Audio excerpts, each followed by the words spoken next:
colocar aqui na vara.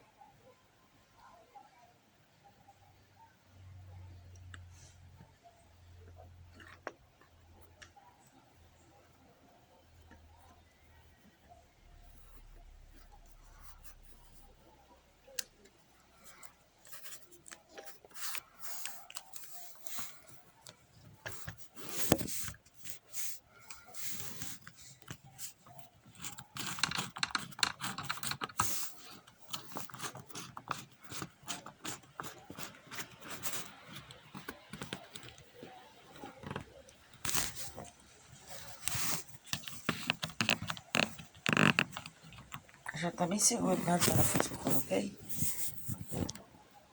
Tá bem seguro. O negócio deixar secar agora.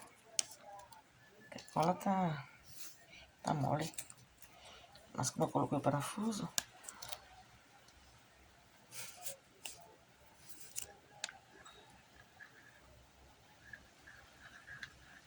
tudo agora.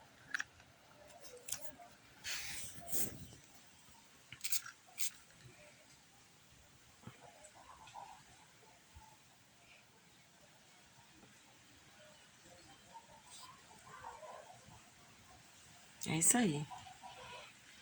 Tem que ajeitar porque dinheiro não tá fácil, né? Pra comprar outro novo. Tem que consertar.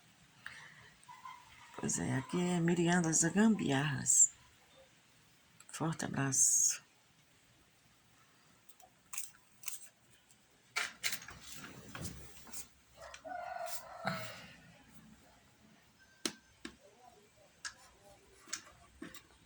Deixa eu enxugar.